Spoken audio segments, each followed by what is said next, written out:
now the last part of your question was, is this all disappearing? And again, yes and no. I mean, we live in a sort of strange world where the whole world is English. That is to say, if you go to any part of India or China, you watch any Indian film, as I've been watching a lot of them, there's a huge amount of Englishness in these films. They break into English quite often, even when they're speaking Indian, and much of the technology and the legal traditions and so on and so on in English.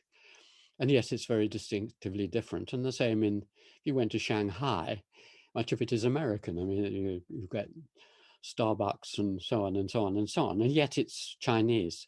So the Chinese have become Anglosphere, but of course we are becoming Chinese at the same time. So what's happening is with this merging is that the different traditions are coming together. None of them are as pure, and they're all resembling more and more what Defoe described the English. That is mongrel, a bit of this, a bit of that. And one of the big problems that many people are facing now is how you retain what you feel of as your sense of identity, who you are, how you were brought up and so on, with absorbing all this mishmash. I mean, to take an example for someone of my age and background, suddenly the gender revolution, whereby you were brought up to think that men were men and women were women, and mixing them together wasn't a good thing in any way, whether it was a man who wanted to be with other men or whatever.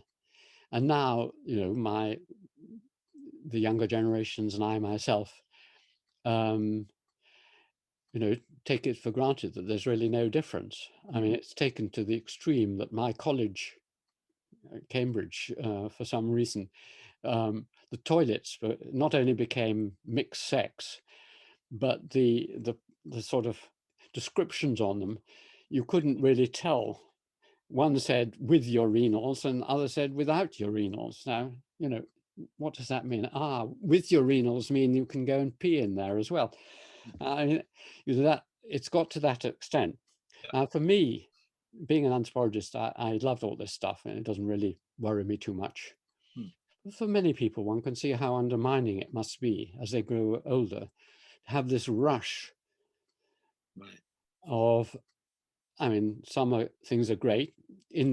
Chinese food is the most popular food in Britain now, etc., etc. Lots of things are great about China, but also, those Chinese, etc.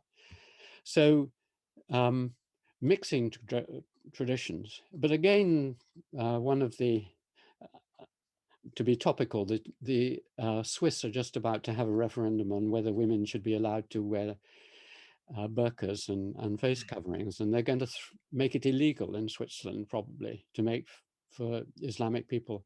Wow. Now, in England, we've taken the view that, if you are a Sikh and you have to wear a turban, okay, that's as good as a crash helmet. And, moderate face coverings are okay. We're not going to do like the French police and go down to the beach, and if people go down into the sea with coverings because they feel bad wearing a bikini, we're not going to arrest them as they do in. So basically, the English are pretty tolerant about mixing their cultures together. And I mean, it's a miracle if you'd foreseen what you see in parts of London or Manchester or Liverpool or anywhere, any city now, people living together, hugger mugger, with a minimum of apparent tension, huge amount of tolerance and good humor and mixture. I mean, people are constantly going on the television moaning about race relations, but 99.9% of the time, you get an extraordinary situation, not too much ghettoization, and a lot of mutual affection and tolerance in this culture, which is quite unusual.